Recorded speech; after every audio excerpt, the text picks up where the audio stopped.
Hello students, welcome to another video lesson in ICT. This lesson is part of the grade 9 practical problem solving and programming unit. In this lesson, we are going to learn about designing iterative flowcharts. To start, let us look at the contents of the lesson. We will first have a recap of flowchart symbols. We will see how we can repeat similar instructions in a flowchart, and we will discuss the drawbacks of repeating similar instructions. Then we will explain how to use iteration and loops to repeat similar instructions. We will also see what are the benefits of using loops in a flowchart. We will then have a small assessment to test what you learned today. We will end with a recap of today's lesson. So let us start by revising flowchart symbols so that you can easily follow the examples in this lesson.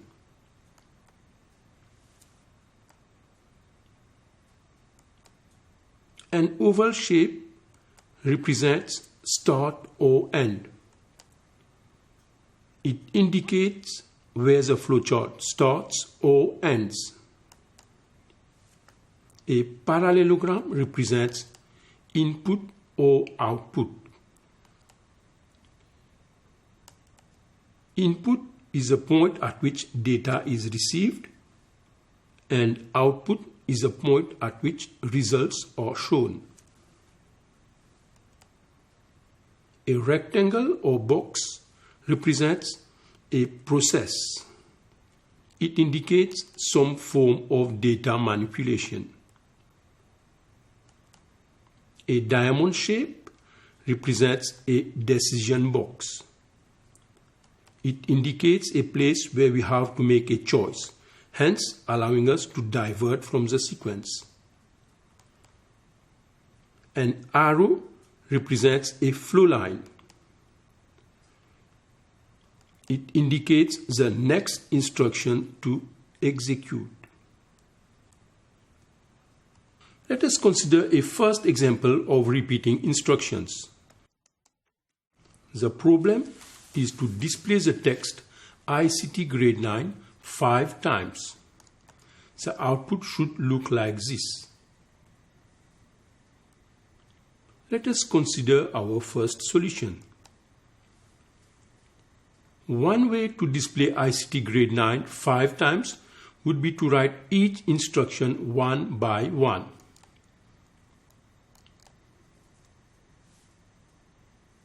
Therefore, we need 5 output boxes, each containing the same instruction, that is output ICT grade 9, one after the other in a sequence.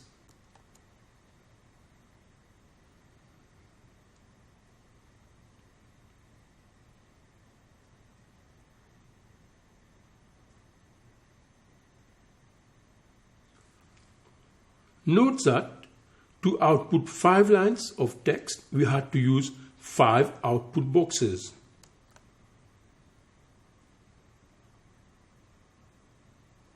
Also note that each output box contains the same instruction. This means that similar instructions are repeated.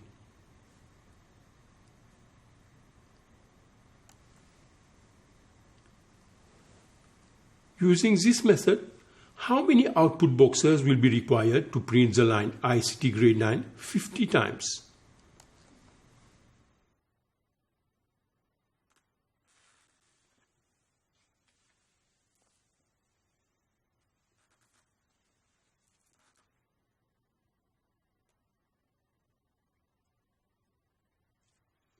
Of course, with this method, we will need 50 output boxes to output 50 lines. And to output 100 lines, we will require 100 output boxes. Can we call this an efficient method? Clearly no, because it has various drawbacks.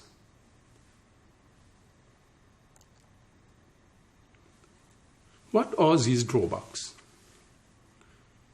In the previous example, our flowchart ended up containing a lot of duplicate instructions.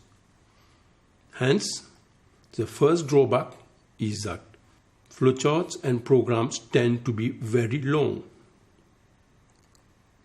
Secondly, drawing flowcharts or writing programs using this approach can be boring and very time-consuming. Finally, if the duplicated instructions need to be modified, then the change had to be carried out many times.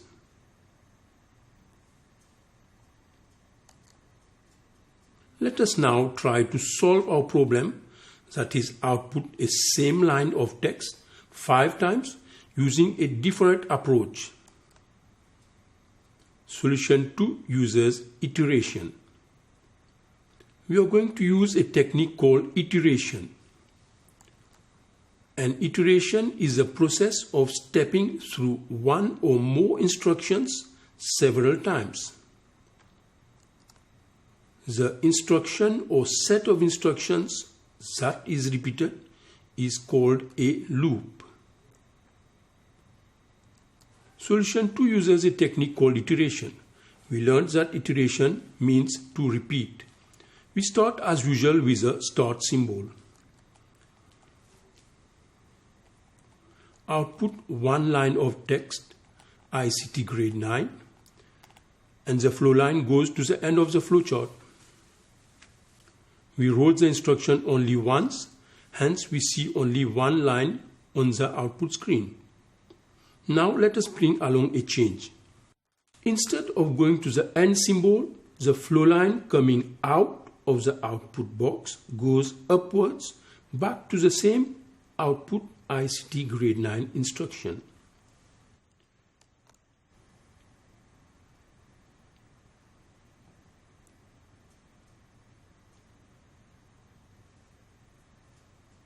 Each time we step into the output box, the line ICT grade 9 is displayed on the screen. Note how the flow line goes upwards in order to execute the instruction again and again. But there is a problem with this solution. The loop never stops. And the reason is the flow line never reaches the end symbol. Such a loop is called an endless or an infinite loop, a situation that should be avoided. So how can we prevent an endless loop? The answer is by using a controlled loop. What is a controlled loop? As the name says, it is a type of loop that can be controlled, that is prevented from executing endlessly or infinitely.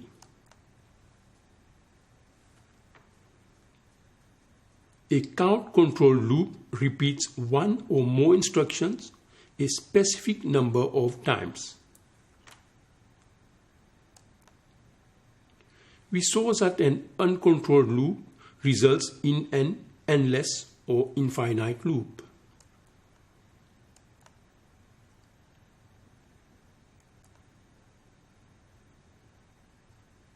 Let us now see how a loop can be controlled.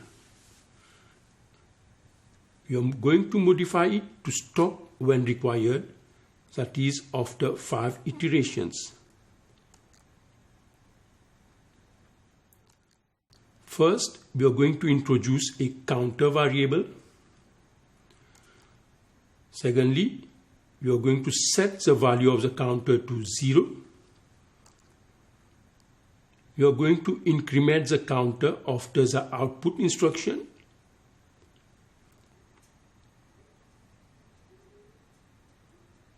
And compare the value of the counter with the set value, that is 5. Use a decision box to decide when to stop or to continue the loop. If counter is equal to the set value, that is 5, stop the loop, else continue the loop.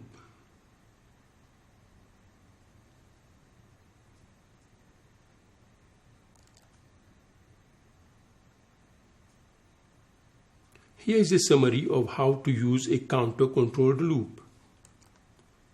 Use a counter, use a decision box,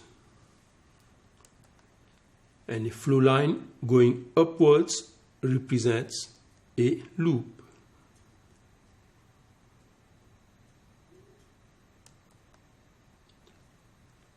Let us see the benefits of using loops. Loops are used when there are one or more instructions that repeat. The benefits are: it is less tedious to draw flowcharts and write programs. It saves times when drawing flowcharts or writing programs. Why? Because the number of symbols to draw is reduced, and also the number of instructions to write is reduced.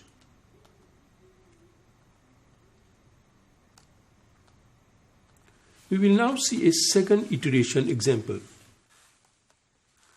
The problem to solve is: read the temperature of 20 students.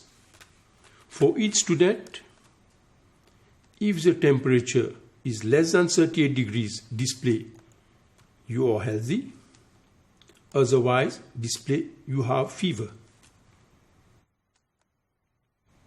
The reading, comparing, and displaying of results has to be repeated for 20 students. It means we require to use an iteration. 2 variables are required while drawing this flowchart. You are going to give them meaningful names. First, a counter to count the number of students checked. Secondly, temperature, the temperature of each student. First, let us draw the flowchart to solve the problem for one student.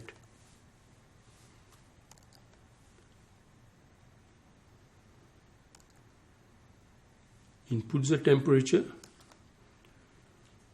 Compare the temperature with 38. If it is less than 38, output "you are healthy." If it is not less than 38, output "you have fever."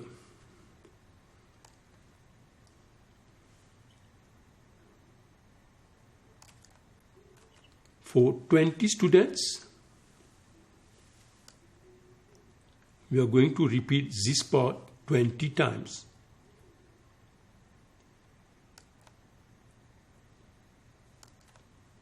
We need to first introduce a counter, set the counter to 0, increment the counter after each output, compare the counter with the set value, that is 20, and use a decision box to decide when to stop or to continue the loop.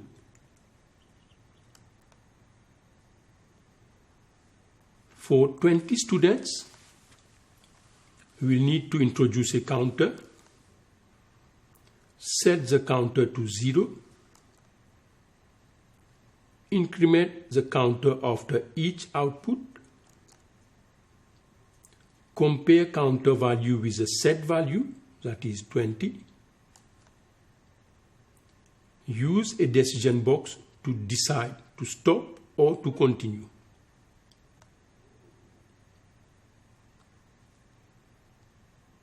Here is a completed flowchart for problem 2.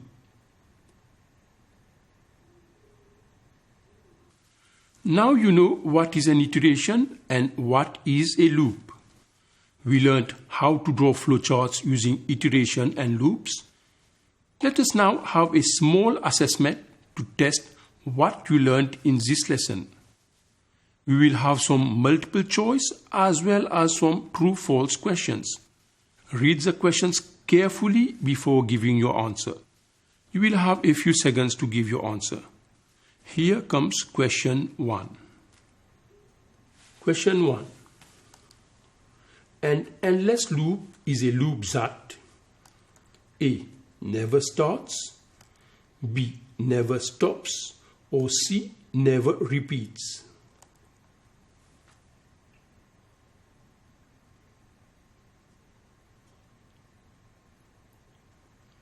An endless loop is also called an infinite loop because it never stops.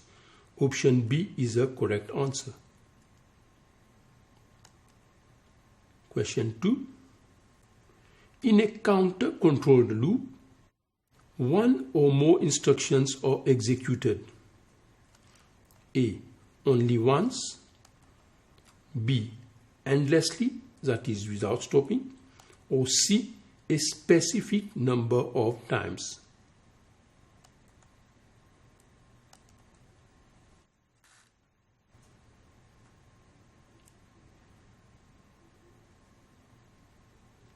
In a counter-controlled loop, instructions are executed an exact number of times determined by the counter. The correct answer, therefore, is option C.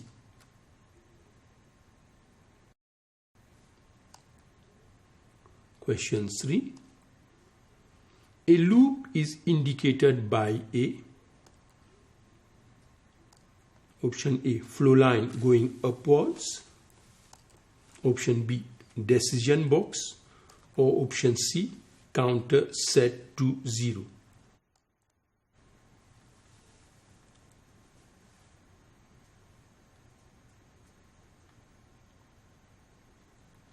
We learned during the lesson that a flowchart containing a flow line going upwards indicates a repetitive or looping process. This makes option A the correct answer. Let us now see some true-false questions. Question 4. Using an iteration in a flowchart increases the number of instructions. True or false?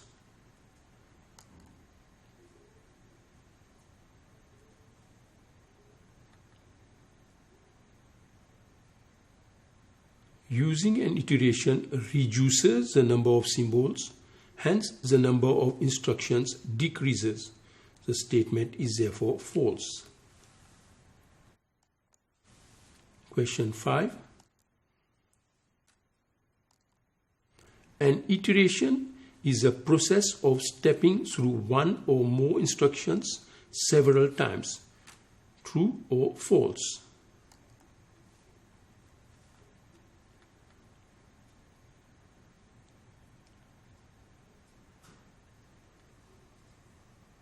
Iteration is a process where a set of instructions or statements is executed repeatedly. The statement is therefore true. So that was the last question of our assessment. I am sure you got all the correct answers. Let us now have a summary of what we learned today about iteration flowcharts. Here comes the recap.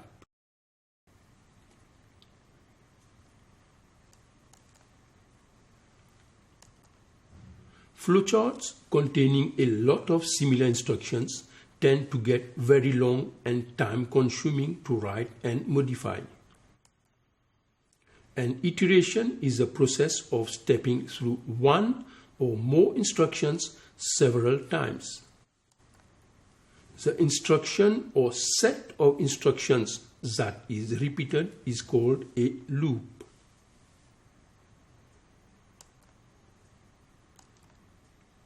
A count-controlled loop repeats one or more instructions a specific number of times. A counter combined with a decision box is used to control how many times a loop is repeated. We have come to the end of this learning session on iteration flowcharts. I hope you enjoyed today's lesson. Stay focused and dedicated in your studies. Until we meet again for another lesson, it's goodbye.